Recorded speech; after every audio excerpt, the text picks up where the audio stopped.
Okay, right. Hello student, स्वागत है आप सभी का आशीष सिंह लेक्चर्स के इस लेटेस्ट लाइव स्ट्रीम में। नया चैप्टर रासायनिक बंध, जिसको हम बोलते हैं इंग्लिश में केमिकल बॉन्डिंग, वो हम इस क्लास से स्टार्ट करने वाले हैं। लास्ट वाली क्लास में कुछ टेक्निकल प्रॉब्लम आ गई थी बड़ी वाली, जिसके कारण आपकी क्लास थोड़ी सी डिस्टर्ब हो गई थी। कल ले लेंगे उस क्लास को। आज हम लोग रासायनिक बंध, हमारा चैप्टर नंबर 4 जो है 11th केमिस्ट्री का, उसको स्टार्ट करने जा रहे हैं। सभी बच्चे हेडिंग लगा लें। 11th केमिस्ट्री का पार्ट 1 का चैप्टर नंबर 4 है आपका रासायनिक बंध, जिसको इंग्लिश में हम बोलते हैं केमिकल बॉन्डिंग। आज की क्लास में ना बेसिकली हम लोग इस बारे में डिस्कस करेंगे कि केमिकल बॉन्डिंग की भूमिका क्या है, उसका इंट्रोडक्शन क्या है, और जब भी आपके दिमाग में आता है बंध, तो बंध किस प्रकार से बनते हैं, बॉन्ड की फॉर्मेशन कैसे होती है, हम उसके बारे में आज बहुत डिटेल में आप सभी लोगों के साथ मिलकर के डिस्कस करेंगे। राइट, तो चलिए स्टार्ट करते हैं। देखो, बात यह है कि रासायनिक बंध नाम का चैप्टर जब स्टार्ट कर रहे हैं तो सबसे पहली हेडिंग होगी रासायनिक बंध बनने का कारण। रासायनिक बंध बनने का कारण, सबसे पहला डिस्कस इसी बात पे होगा कि रासायनिक बंध आखिर बनता ही क्यों है, जिसको हम लोग इंग्लिश में बोलते हैं कॉज ऑफ बॉन्डिंग। कि ऐसा क्या है कि रासायनिक बंध बनता है और उसके पीछे क्या कारण होता है, इसी को आज बहुत डिटेल में हम लोगों को आपके साथ मिलकर के स्टडी करना है। तो शुरू करें फिर कहानी, स्टार्ट करें। सब लोग आ गए, बढ़िया। कॉज ऑफ बॉन्डिंग से स्टार्ट करते हैं। देखो, एक्चुअल में जब बात होती है बॉन्डिंग की तो बहुत सारे फैक्टर्स के बारे में देखा जाता है। रासायनिक बंध बनने के जो पुराने कारण हैं, ओल्ड और न्यू, दो चीजें हम लोग देखेंगे, ओल्ड एंड न्यू। ओल्ड का ऐसे रहता है कि सब लोगों की कोशिश होती है कि वो अपने अष्टक को पूरा कर लें कैसे भी करके। जैसे अगर अपन NaCl की बात करें, Na है, Cl है, सोडियम का नंबर आपको पता है 11 होता है, Cl का नंबर 17 होता है। परमाणु क्रमांक की बात कर रहा हूं, सोडियम का परमाणु क्रमांक 11 है और क्लोरीन का परमाणु क्रमांक 17 है। तो 11 के हिसाब से लिखें तो 2,8,1, और क्लोरीन का अगर इलेक्ट्रॉनिक विन्यास लिखें तो वो है 2,8,7। बाह्यतम कोश में चेक करते हैं, इसके पास बाह्यतम कोश में कितने इलेक्ट्रॉन है, 1 इलेक्ट्रॉन है। इसके पास बाह्यतम कोश में कितना इलेक्ट्रॉन है, 7 इलेक्ट्रॉन है।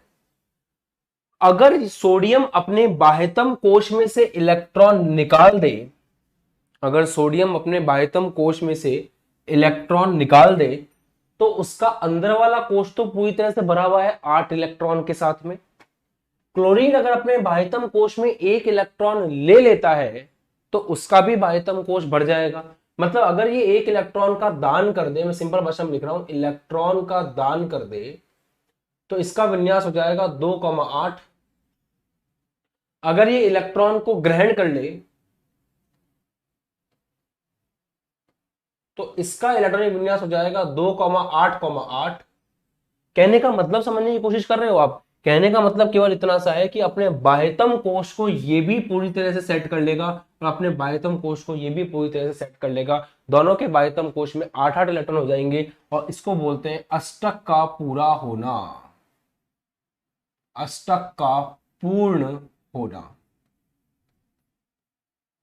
तो ओल्ड थ्योरी, जो पुराने जमाने की थ्योरी है, जो पहले स्टार्टिंग में चलती थी, वो ओल्ड थ्योरी लाला ये कहती है कि हर कोई तत्व जो है, हर कोई तत्व जो है वो अपने इलेक्ट्रॉन का आदान प्रदान इसीलिए करता है ताकि वो जो है अपने अष्टक को पूरा कर सके, और फिर ये NaCl आपस में मिलकर के बंध बना लेते हैं।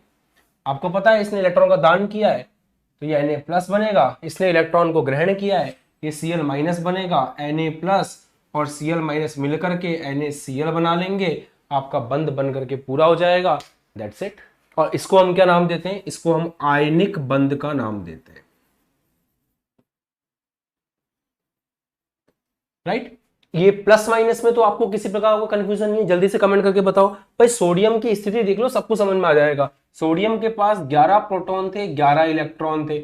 अब उसने एक इलेक्ट्रॉन का दान कर दिया तो उसके पास 10 इलेक्ट्रॉन है और 11 प्रोटॉन है। कौन ज्यादा है? प्रोटॉन ज्यादा है। कितने से ज्यादा है? एक से ज्यादा है, इसलिए उसके ऊपर आवेश क्या आ रहा है?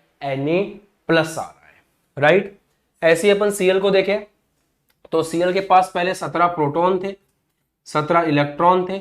उसने इलेक्ट्रॉन ग्रहण कर लिया तो अब प्रोटॉन तो उसके पास 17 ही हैं, पर इलेक्ट्रॉन उसके पास कितने हो गए? 18 हो गए। तो कौन ज्यादा हो गया? इलेक्ट्रॉन ज्यादा हो गया। कितने से ज्यादा हो गया? एक से ज्यादा हो गया। तो Cl के ऊपर क्या आ गया? माइनस आ गया। और बाद में आपका Na प्लस और Cl माइनस दोनों मिलकर के क्या बना लिए? बंध बना लिए। और ये जो बंध है ये दो आयन के बीच में बन रहा है, तो हमने इसको कह दिया आयनिक बंध। तो अभी तक जो आपने इस चैप्टर के स्टार्टिंग में मोटी मोटी बात सीखी है वो सीखी भाई, बंध कोई सा भी हो, बंध के प्रकार होते हैं काफी सारे। अभी हमने पहला प्रकार यहाँ पे नाम ले लिया, आयनिक बंध।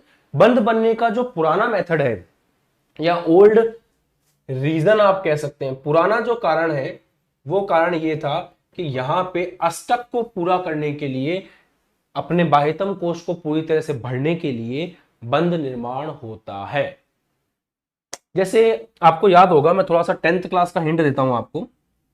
10th क्लास में आपने ये चीज पढ़ी होगी ना, ये आयनिक बंध का तो मैंने आपको समझा दिया। थोड़ा सा मैं आपको सहसंयोजी बंध, जहां पे इलेक्ट्रॉन की साझेदारी होती है, वहां पे लेके चलता हूं। याद है आपको कार्बन के बारे में? कार्बन की अगर अपन बात करें, थोड़ी बहुत तो 10th क्लास आप लोगों ने पढ़ी होगी ना। अगर हम कार्बन की बात करें तो कार्बन में इलेक्ट्रॉनों की संख्या कितनी है? 6 है। कार्बन के इलेक्ट्रॉनों की संख्या 6 है। इलेक्ट्रॉनों की संख्या के हिसाब से अगर अपन इसका इलेक्ट्रॉनिक विन्यास लिखें तो 2,4 होगा। अब इसके बाह्यतम कोश को चेक करो, इसके बाह्यतम कोश में कितने इलेक्ट्रॉनों की कमी है 8 पूरा होने में? तो भैया जी दिख रहा है यहां पे 4 इलेक्ट्रॉन है। अगर 4 इलेक्ट्रॉन कहीं से और आ जावे, 4 इलेक्ट्रॉन कहीं से और आ जावे तो इसका स्टेप पूरा हो जाएगा। अब कार्बन की कुछ समस्या है जिसके कारण वो 4 इलेक्ट्रॉन ग्रहण नहीं कर सकता, ये आपने 10 में पढ़ा होगा। तो कार्बन कहता है कि मैं एक काम करता हूं, ये जो 4 इलेक्ट्रॉन है उनको इस प्रकार से रख देता हूं, ऐसे। फिर सामने से हाइड्रोजन आता है। हाइड्रोजन कहता है ठीक है मैं भी अपना एक इलेक्ट्रॉन रख देता हूं। सामने से हाइड्रोजन आता है, वो कहता है ठीक है मैं भी अपना एक इलेक्ट्रॉन रख देता हूं। सामने से हाइड्रोजन आता है, वो भी कहता है ठीक है मैं भी अपना एक इलेक्ट्रॉन रख देता हूं। सामने से हाइड्रोजन आता है, वो भी कहता है कि ठीक है मैं भी अपना एक इलेक्ट्रॉन रख देता हूं। तो इस प्रकार से क्या होता है बेटा कि यहां पर अब ये जो इलेक्ट्रॉन है, ये जो इलेक्ट्रॉन है, ये जो इलेक्ट्रॉन है और ये जो इलेक्ट्रॉन है, ये कहलाते हैं साझेदारी के इलेक्ट्रॉन। कक्षा 10th की बात चल रही है। आपको अच्छे से पता है कि कार्बन ने सबके साथ में साझेदारी करी है, तो ये सारे इलेक्ट्रॉनों पे कार्बन का कब्जा है। वो होता नहीं है बचपन में कि भाई बैट और बॉल ले लो, एक बंदा बैट ले आएगा, एक बंदा बॉल ले आएगा, खेलो आराम से। तो जो बैट और बॉल है वो सामूहिक चीज हो गई। अब जितने बच्चे हैं उन सबके ऊपर, सबका जो अधिकार है बैट बॉल के ऊपर वो बराबर है। बिल्कुल वैसे ही ये साझेदारी के इलेक्ट्रॉन हो गए। इस हाइड्रोजन के पास भी ये 2 इलेक्ट्रॉन रहेंगे, इसके पास भी ये 2 इलेक्ट्रॉन रहेंगे, इसके पास भी ये 2 इलेक्ट्रॉन रहेंगे, इसके पास भी ये 2 इलेक्ट्रॉन रहेंगे। तो अब अगर अपन कार्बन के इलेक्ट्रॉन काउंट करें तो वो कितने हो चुके हैं? 8 हो चुके हैं। मतलब कार्बन भी अपना क्या पूरा कर रहा है? अष्टक पूरा कर रहा है। और हाइड्रोजन के बारे में बात करें तो आपको पता है कि जो आपका हाइड्रोजन है, उस हाइड्रोजन का परमाणु क्रमांक 1 होता है, उसके पास है 1s1। तो उसको ज्यादा से ज्यादा भरना है तो किसको भरना है? अपने s को भरना है। और s को भरने के लिए अधिकतम कितने इलेक्ट्रॉनों की आवश्यकता होती है? 2 इलेक्ट्रॉन की। एक उसके पास ऑलरेडी है, एक कार्बन का मिल गया, क्योंकि ये इलेक्ट्रॉन किसके हैं? साझेदारी के।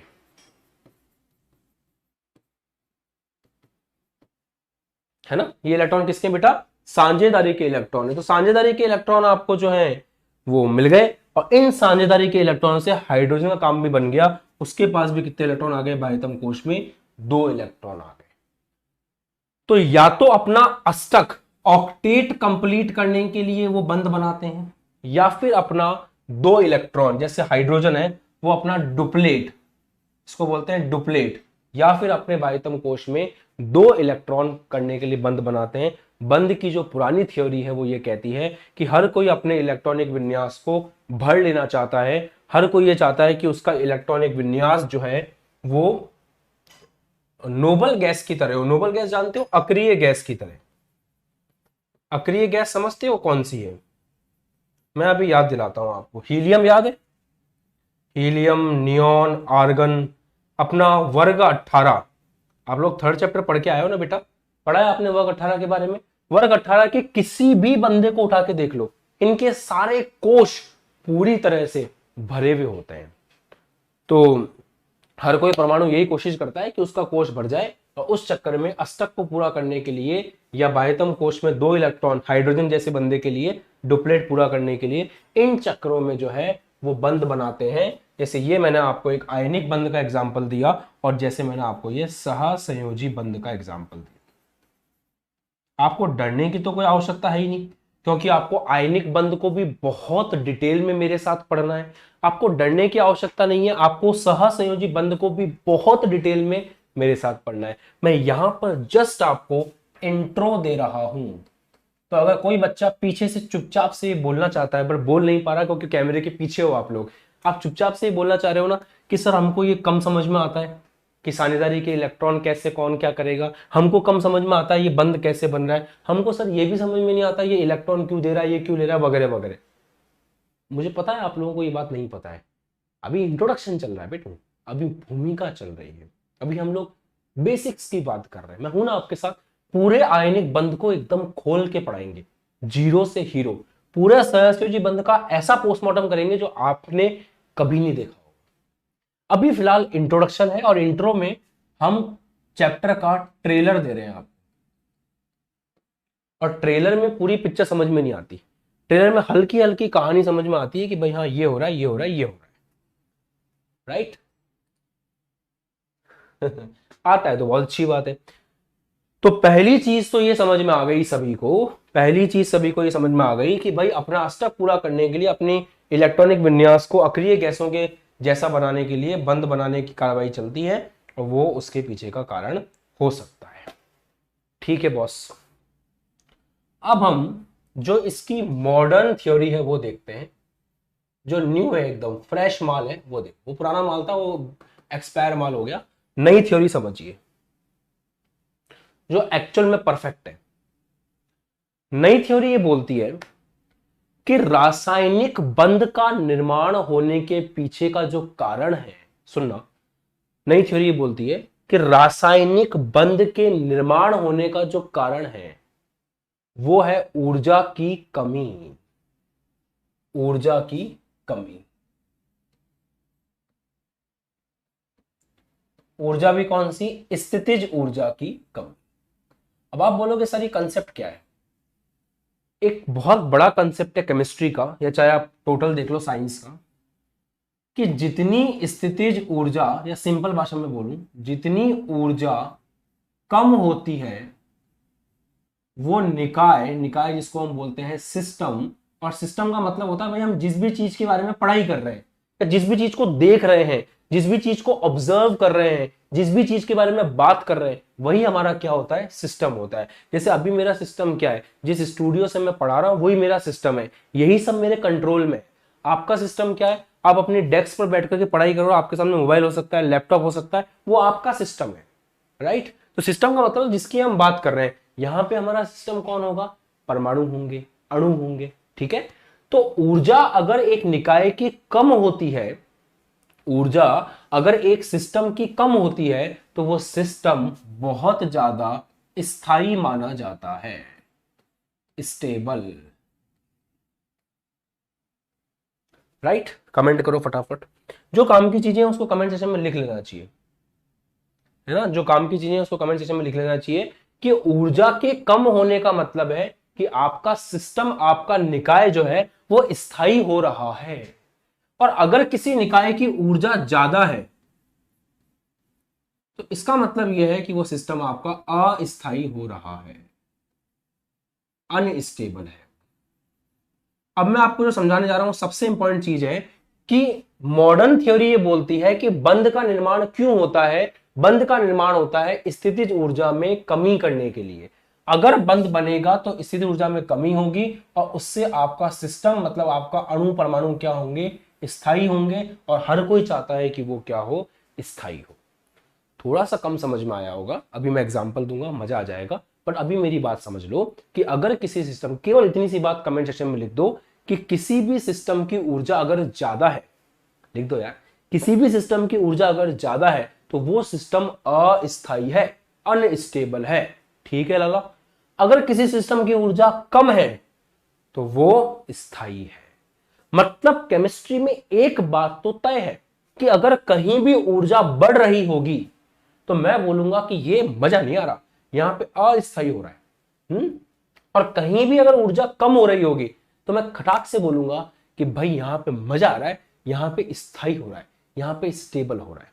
याद रखोगे ये बात, ये इस चैप्टर की बात नहीं है, ये यूनिवर्सल कॉन्सेप्ट है, इसको हमेशा याद रखना। पॉइंट टू रिमेंबर, ये आपके लिए बहुत तगड़ा पीटीआर है, कभी नहीं भूलना इसको। ठीक है दोस्त, आगे बढ़ते हैं। अब आएगा मजा। देखो, कहानी शुरू करते हैं। एक हाइड्रोजन है, उसके पास आपको पता है कि एक नाभिक होता है, नाभिक में हाइड्रोजन के आप जानते हो एक इलेक्ट्रॉन होता है। अब बहुत इंटरेस्टिंग कहानी बताऊंगा मैं आपको, गौर फरमाइएगा, है ना। इरशाद करो कमेंट सेक्शन में, शायरी नहीं सुना रहा वैसे में। चलो, यह हाइड्रोजन का परमाणु है, एक परमाणु हाइड्रोजन का ये रहा। चलो एक नेक्स्ट पेज पे करते हैं, मजा यहां पे ज्यादा है। हाइड्रोजन का एक परमाणु ये रहा, हाइड्रोजन का दूसरा परमाणु ये रहा। हाइड्रोजन का ये जो परमाणु है, आपको पता है कि इलेक्ट्रॉन के बारे में श्रोडिंगर ने लास्ट में एक बात बोली थी। हाइजेनबर्ग ने, डी ब्रोगली ने, इन सब की बातों को मिलाते हैं तो एक ही बात समझ में आती है कि इलेक्ट्रॉन जो है वो तरंग के रूप में रहता है। इलेक्ट्रॉन नाभिक के चारों तरफ बादल के रूप में रहता है, क्लाउड के रूप में रहता है। तो ये आपका नाभिक हो गया और इसके चारों तरफ मान लो ये क्लाउड है, एक इलेक्ट्रॉन एक क्लाउड के रूप में है इस तरह से। ठीक है, इसको आप इलेक्ट्रॉन बोल सकते हो। ये आपका सिंपल सा हाइड्रोजन है जिसमें एक प्रोटॉन है एक इलेक्ट्रॉन है, परंतु हमें पता है कि इलेक्ट्रॉन तरंग के रूप में होता है, तो तरंग के रूप में है तो हमने उसको क्लाउड के रूप में दिखा दिया, बादल के रूप में दिखा दिया। बढ़िया बेटा, यहां तक एकदम बढ़िया, मस्त, मजा आ रहा है, समझ में आ रहा है। ठीक है, सामने एक और हाइड्रोजन है, उसका भी अपना एक बादल है। Cut cut cut cut cut cut cut, ये इलेक्ट्रॉन का बादल हो गया, ये आपका है दूसरा हाइड्रोजन। अभी मान लेते हैं कि ये हाइड्रोजन एक दूसरे से बहुत दूर है। वैसे एक हाइड्रोजन दूसरे हाइड्रोजन से 100 मीटर की दूरी पे भी होगा ना, तो हम यही बोलेंगे कि वो एक दूसरे से अनंत दूरी पर है, क्योंकि अनंत का मतलब पता है क्या है? अनंत सापेक्षिक होता है, आपेक्षिक होता है, रिलेटिव होता है। मैं समझाता हूं आपको। एक छोटी सी चींटी है, समझना मेरी बात, एक छोटी सी चींटी है, अगर वो चींटी इस बोर्ड को ऐसे देखती है, यूं मान लो एक चींटी इस बोर्ड के ऊपर रख दूं मैं, वो चींटी देखेगी कि यार जहां देख रही हो वहां पे ये काला काला काला काला बोर्ड दिखाई दे रहा है। तो चींटी के लिए ये जो पूरा बोर्ड है ये कैसा हो जाएगा? अनंत हो जाएगा। हमारे लिए ये पृथ्वी और सूर्य की दूरी हमको क्या लगती है? अनंत लगती है। जबकि आपको पता है सूर्य के अलावा बहुत सारे स्टार इस सौर मंडल में घूम रहे हैं, है ना। सही बात है, पर हम धरती से सूर्य की दूरी कितनी मान के चलते हैं? अनंत मान के चलते हैं। हमारे लिए बहुत बड़ी दूरी है भाई। अगर ये चींटी यहां खड़ी होकर ऐसे देख रही है तो ये व्हाइट बोर्ड, स्मार्ट बोर्ड ऐसे लगे ना, स्मार्ट बोर्ड, तो ये जो स्मार्ट बोर्ड है ये उसके लिए क्या है? अनंत है। तो ऐसे ही एक हाइड्रोजन का परमाणु दूसरे हाइड्रोजन के परमाणु से 100 मीटर की दूरी पे भी है तो भी हम उसको क्या बोलेंगे कि इनके बीच में दूरी कितनी है? अनंत है। ठीक है मुन्ना, अब ये बताओ, इनके बीच में अपन यहां एक ग्राफ बना रहे हैं छोटा सा।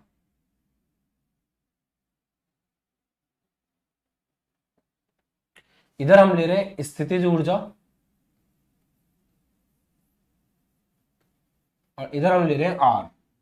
आर क्या है? आर है इन दोनों के बीच की दूरी, जो स्टार्टिंग में कितनी? अनंत है।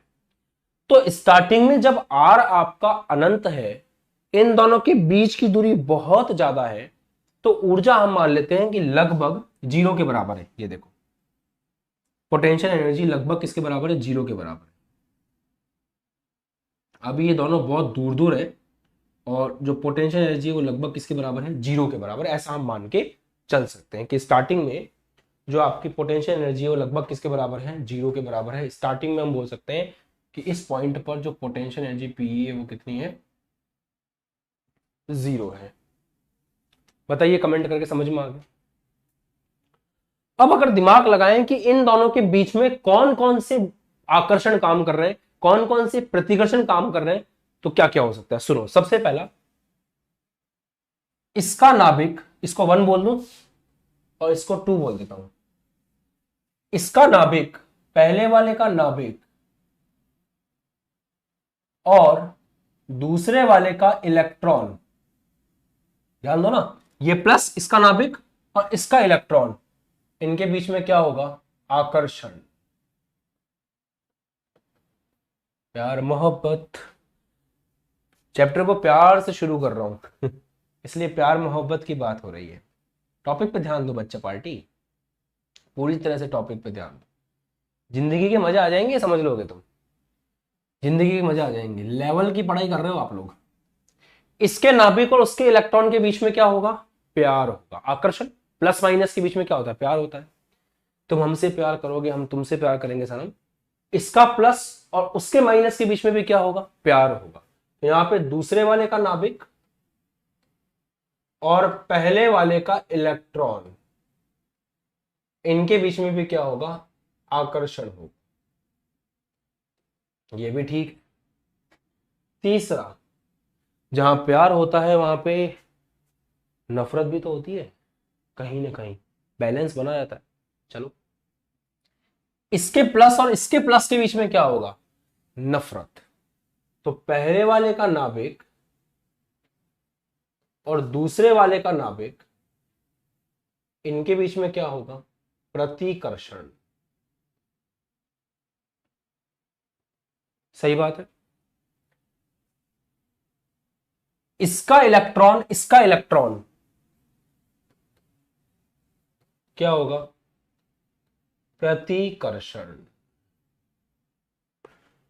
अब आपको बहुत अच्छे से पता है कि यदि आकर्षण से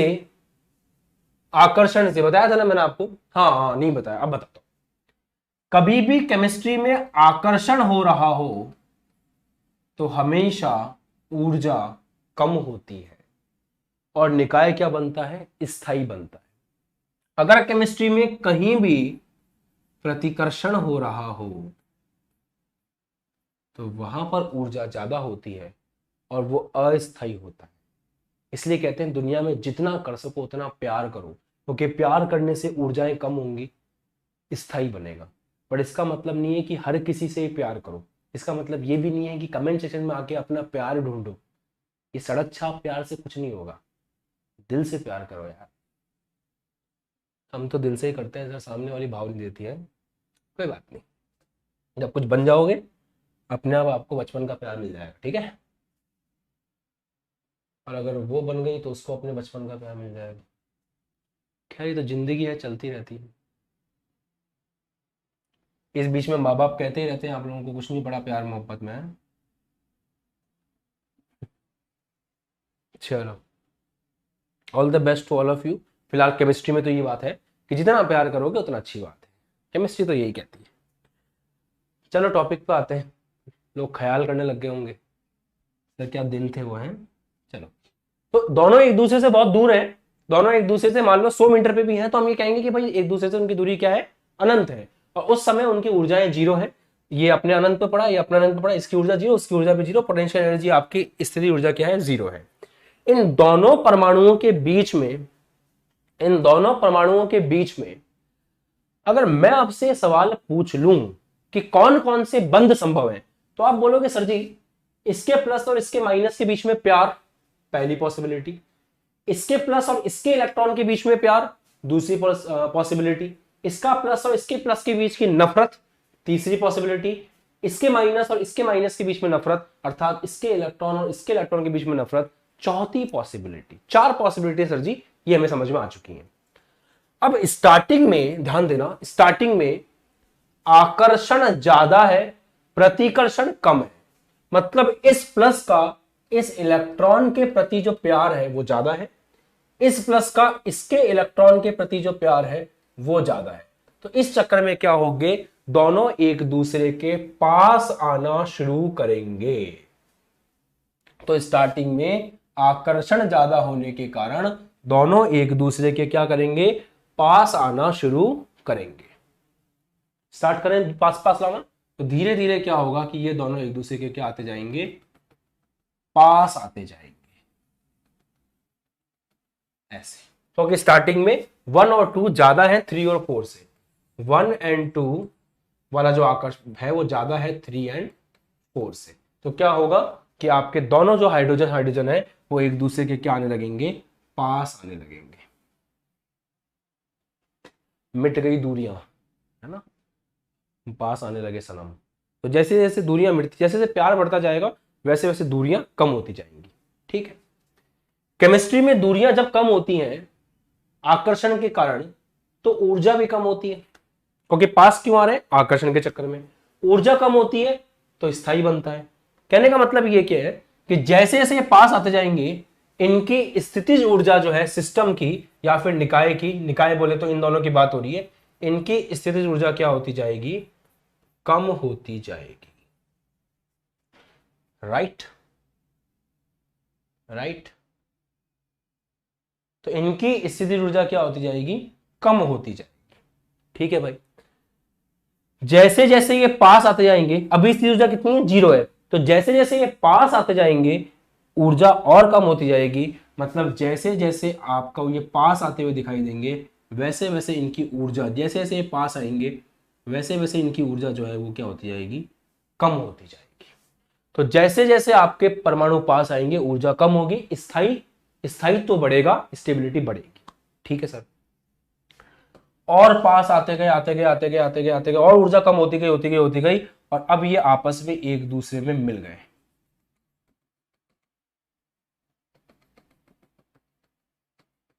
ये लो भाई, ये मिल गए। ये कौन सी स्थिति है, जब हाइड्रोजन और दूसरा हाइड्रोजन एक दूसरे के साथ मिल गया और इस तरह का बंध बन गया ऐसे, ये वाली स्थिति है। तो दोनों पास आते गए आते गए आते गए आते गए आते गए आते गए, दोनों बिल्कुल दूर दूर थे, इसके प्लस ने इसके माइनस को बुलाया, इसके प्लस ने इसके माइनस को बुलाया, पास आते गए आते गए आते गए, ऊर्जा कम होती गई होती गई होती गई होती गई, और पास आते गए आते गए आते गए, ऊर्जा और कम होती गई होती गई होती गई, फिर दोनों आपस में एक दूसरे से मिल गए। अब ऊर्जा जितनी कम होनी थी उतनी कम हो चुकी है, जितना पास आने थे उतना पास आ चुके हैं। अब आप इस स्टेज पर पहुंच गए हो, ऐसे दिख रहा है क्या, नहीं दिख रहा, कोई बात नहीं।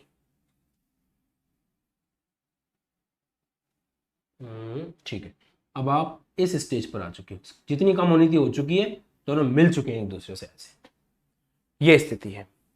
अब अगर आप कोशिश करो कि हम इसको और पास लेकर के आए,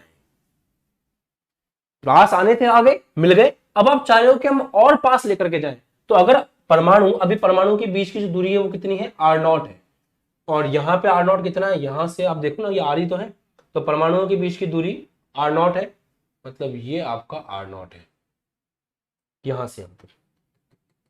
ठीक है, अब जितना पास आना था आ चुका, अब अगर उससे ज्यादा पास जाएगा तो आपको पता है प्लस प्लस के पास हो जाएगा, है ना, माइनस माइनस भी बहुत ज्यादा पास हो जाएंगे, और अगर इस प्लस और इस प्लस के बीच की दूरी आपने और कम कर दी, यहां के इलेक्ट्रॉन और यहां के इलेक्ट्रॉन के बीच की दूरी आपने और कम कर दी, तो फिर ये दोनों जो है वो पहले के दोनों से ज्यादा हो जाएंगे। अगर प्लस प्लस बहुत ज्यादा पास आ गए, प्रतिकर्षण बहुत ज्यादा हो जाएगा। अगर इलेक्ट्रॉन इलेक्ट्रॉन हद से ज्यादा पास आ गए तो प्रतिकर्षण बहुत ज्यादा हो जाएगा, और उसके बाद जब प्रतिकर्षण होगा तो ऊर्जा बढ़ने लग जाएगी और क्या आ जाएगा, अस्थायीपना आ जाएगा।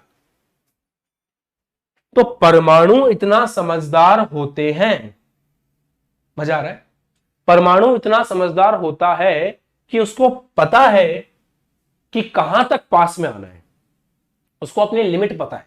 देखो, एक हाइड्रोजन इधर पड़ा हुआ था, एक हाइड्रोजन इधर पड़ा हुआ था, दोनों की ऊर्जा 0 थी, जैसे जैसे पास आता गया आकर्षण होता गया, ऊर्जा कम होती गई, मजा आता रहा, क्योंकि जैसे जैसे ऊर्जा कम होगी स्थायित्व तो बढ़ेगा। तो परमाणु पास आते गए आते गए आते गए आते गए, मिल भी गए आपस में, मिलते मिलते मिलते मिलते एक लिमिट पर जाके रुक जाएंगे, क्योंकि उनको पता है अपनी लिमिट। अगर वो इससे ज्यादा पास आए तो नाभिक नाभिक का प्रतिकर्षण और इलेक्ट्रॉन इलेक्ट्रॉन का प्रतिकर्षण बढ़ेगा, और प्रतिकर्षण के बढ़ते ही ऊर्जा बढ़ेगी, अस्थायित्व की तरफ जाएगा। तो आपका परमाणु यहीं पर आकर के रुक जाता है, बस इतना ही पास आ सकते थे, इतना ही पास आ सकते थे, और यहां पे आपका बंध जो है वो बन जाता है और एक हाइड्रोजन के नाभिक और दूसरे हाइड्रोजन के नाभिक के बीच में जो दूरी होनी चाहिए थी वो हो चुकी है, 2 इलेक्ट्रॉन आ चुके हैं और ये जो दूरी है यही दूरी क्या है, R0 है, जो आप यहां पर देख रहे हैं।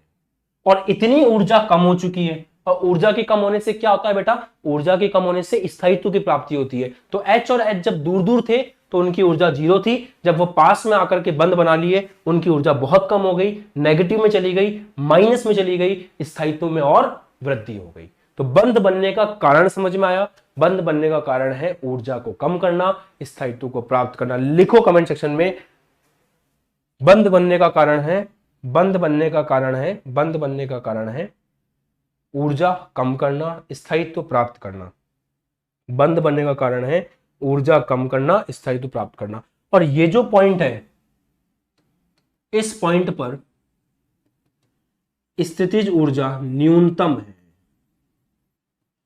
स्थितिज ऊर्जा न्यूनतम है। परमाणु इससे ज्यादा पास नहीं आते क्योंकि उनको पता है इससे ज्यादा पास अगर आ गए तो नुकसान हमारा ही होगा, अगर हम इससे ज्यादा पास आए तो ऊर्जा बढ़नी शुरू हो जाएगी, फिर जो हमने मेहनत की है वो सारी मेहनत कचरा हो जाएगी। बोलो यहां तक मक्खन हुआ? जल्दी से मक्खन लिख दो कमेंट सेक्शन में, समझ जाऊंगा कि यहां तक आपका कॉन्सेप्ट 1 नंबर है, क्योंकि चैप्टर की शुरुआत है बेटा, हम रिस्क नहीं ले सकते, अभी चैप्टर जस्ट स्टार्ट ही हुआ है, अभी तो बहुत दूर तक जाना है। हिमांशु वेरी गुड बेटा, हिमांशु, सुरेश, खुशबू, प्रिंस, नम्रता, मिलन, निखिल वेरी गुड, आरजू त्रिपाठी बहुत अच्छे। अब अपन तो क्या है, साइंस के बच्चे हैं, साइंस के बच्चों के दिमाग में एक कीड़ा होता है, वो कीड़ा ये कहता है कि सर इसके बाद क्या होगा। परमाणु के कीड़े नहीं है, कीड़े हमारे हैं। परमाणु के दिमाग में कोई कीड़ा नहीं है, उसको पता है कि भाई मेरी लिमिट यही है, मेरे को इससे ज्यादा पास नहीं आने का। पर हमारे दिमाग में कीड़ा, हम साइंस के बच्चे हैं ना, हमारे दिमाग में कीड़ा है कि सर इनको पास लेके जाओ जरा और फिर बताओ ग्राफ कैसा बनेगा। तो परमाणु तो यहां पे रुक गया, हम नहीं रुके, हम चाहते हैं कि उसको और पास ले जाकर देखते हैं क्या होता है। तो अगर इससे ज्यादा पास गए, अगर अपन ने R0 से कम कर दिया, इस R0 से कम कर दिया, तो ऐसे केस में 3 और 4 जो है वो ज्यादा हो जाएंगे 1 और 2 से। नाभिक नाभिक प्रतिकर्षण, इलेक्ट्रॉन इलेक्ट्रॉन प्रतिकर्षण ज्यादा हो जाएगा आकर्षण से, नफरतें बढ़ जाएंगी प्यार की तुलना में, और वहां पे अस्थायीपना आने लगेगा, ऊर्जा बढ़ने लग जाएगी। तो अगर R0 से कम करने की कोशिश की, इनके बीच की दूरियां और मिटाने की कोशिश करी, तो ऊर्जा बढ़ने लग जाएगी। और R को कम करोगे और बढ़ेगी, और R को कम करोगे और बढ़ेगी, और ऐसे ऐसे ऐसे बढ़ती बढ़ती इतनी बढ़ जाएगी कि बहुत जो आपने मेहनत की है वो सारी मेहनत खराब हो जाएगी। तो समझने वाली बात है। लविश ने कहा है कि प्रतिकर्षण होगा, बिल्कुल सही कहा बेटा आपने।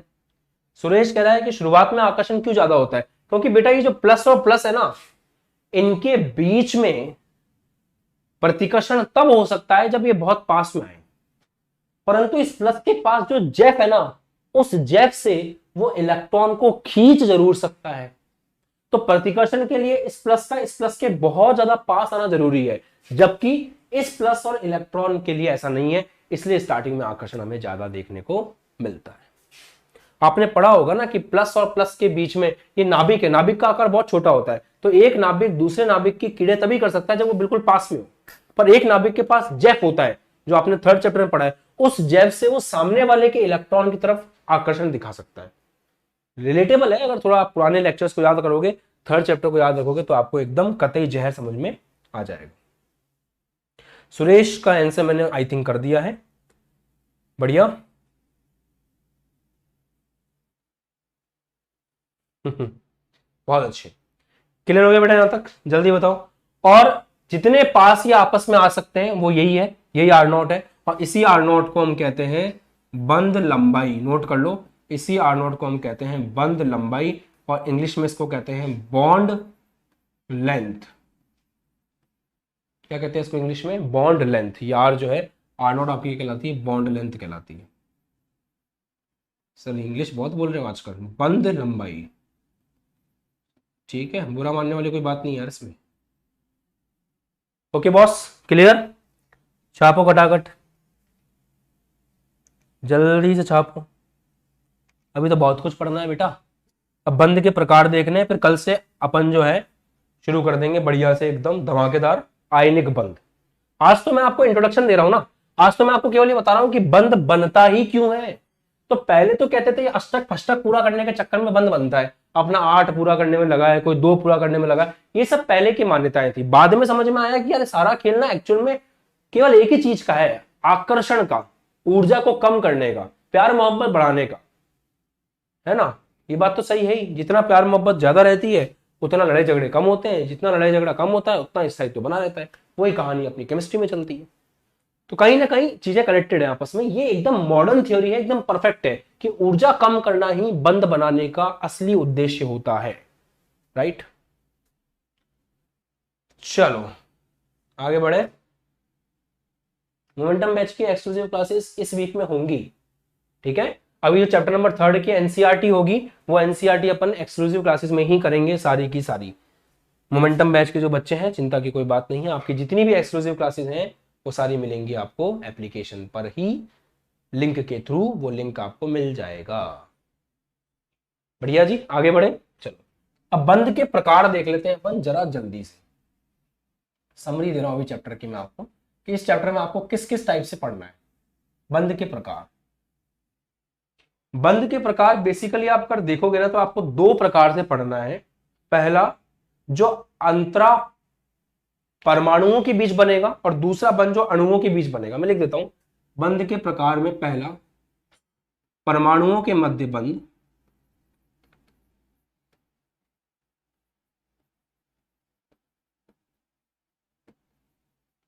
दूसरा अणुओं के मध्य बंद।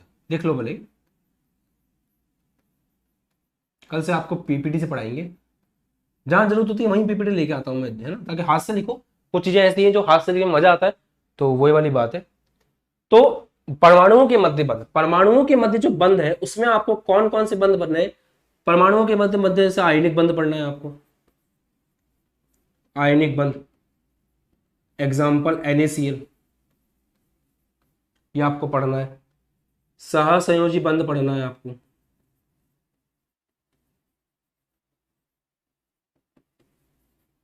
धात्विक बंद पढ़ोगे आप, ये भी परमाणुओं के मध्य बनता है। उपसहसंयोजी बंद पढ़ोगे आप, दिख रहा है, कहाँ लिखूं, यहां लिख दूं,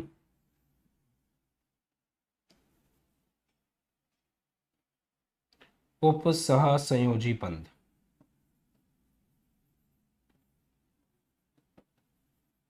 एक बात याद रखना बच्चा, आयनिक बंद, आयोनिक बॉन्ड, यह हम पढ़ेंगे नेक्स्ट क्लास में, कल की क्लास में, मोस्ट इंपॉर्टेंट सेक्शन, ठीक है। कल से ये चैप्टर एकदम धमाकेदार शुरुआत पे आ जाएगा। तो आप बेसिक पढ़ रहे हो ना। आयनिक बंद हो गया, सहसंयोजी बंद, कोवेलेंट बॉन्ड। ठक ठक की आवाज आ रही है, ऑफिस में काम चल रहा है। मेरे पास 2 ऑप्शन थे, या तो मैं मैसेज डाल दूं कि आज ऑफिस में काम चल रहा है क्लास नहीं ले पाऊंगा, या फिर मैं क्लास ले लूं। और आप लोग क्या कभी कभी ऑफेंड हो जाते हो एकदम, एक साल इतने टाइम हो गया क्लास क्यों नहीं हो पा रही। बिहाइंड द सीन्स नहीं पता होते ना आप लोगों को भी। इंस्टाग्राम पे देखना आज कितनी बसड़ मची पड़ी है। तो क्या करें भाई, हर चीज मैं आपको नहीं बता पाता हूँ, उस चक्कर में आप दिमाग में पता नहीं क्या क्या बना लेते हो। धात्विक बंध, धात्विक बंध है मेटेलिक बॉन्ड, और उपसहसंयोजी बंध को बोलते हैं कोऑर्डिनेट बॉन्ड, ठीक है बेटा। ये चारों आपको देखने हैं। अब इसमें से जो 11th क्लास में है वो कौन से हैं। आयोनिक बॉन्ड आपको इस साल पढ़ना है 11th क्लास के अंदर, जो मैं आपको कल की क्लास में पढ़ाऊंगा बहुत अच्छे से। फिर आपको सहसंयोजी बंध इसी क्लास में पढ़ना है, धात्विक बंध इसी क्लास में पढ़ना है, उप सहसंयोजी बंध है ये आपकी कक्षा 12th में आपको पढ़ाया जाएगा। उसके बाद आता है आयनों अणुओं के मध्य बनने वाला बंध, अणुओं के मध्य बनने वाला बंध, अणुओं के मध्य बनने वाला बंध। इसमें आते हैं आपके पास जो आपको 2 पढ़ने हैं इस साल। पहला वॉन्डरवॉल बल, जब पढ़ोगे तो समझ में आएगा, अभी तो मैं आपको केवल इंट्रो दे रहा हूं। दूसरा वर्ल्ड फेमस हाइड्रोजन बंध, हाइड्रोजन को इंग्लिश में भी हाइड्रोजन लिखते हैं, हिंदी में भी हाइड्रोजन लिखते हैं, इसलिए मैंने इंग्लिश में लिख दिया है इस तरह से, वॉन्डरवॉल बंध, हाइड्रोजन बंध। एक और खास बात आपके लिए, हाइड्रोजन बंध के भी 2 प्रकार होते हैं, जो जब आप टॉपिक पढ़ोगे तो आपको अच्छे समझ में आ जाए। इन दोनों कैटेगरी में, इन दोनों आप कह सकते हो पार्ट्स में ये वाला जो है ये है मजबूत बंध, इनको हम बोलते हैं प्रबल बंध। ये बहुत मजबूत होते हैं। इनकी जो बंध ऊर्जा है ना, बंध ऊर्जा समझते हो, जिसको इंग्लिश में बोलते हैं बॉन्ड एनर्जी। बॉन्ड एनर्जी का मतलब पता है क्या होता है? बॉन्ड एनर्जी का मतलब होता है, अभी देखो ये दोनों पास में आए थे, इतनी ऊर्जा कम हो गई थी, आप इतनी ऊर्जा अगर और दे दोगे ये फिर से दूर हो जाएंगे। अरे सर नहीं समझ में आया, देखो बहुत सिंपल है।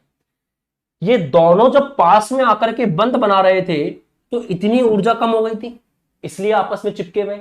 इतनी ऊर्जा आप इनको और दे दो तो ये अलग हो जाएंगे, इसी को बोलते हैं बंध ऊर्जा। या सिंपल भाषा में बोलूं आपको मैं, बॉन्ड को तोड़ने के लिए जो एनर्जी चाहिए उसको बोलते हैं बंध ऊर्जा। हाय हाय सर अब समझ में आ गया। एक बंध को तोड़ने के लिए जो ऊर्जा चाहिए वो है बंध ऊर्जा।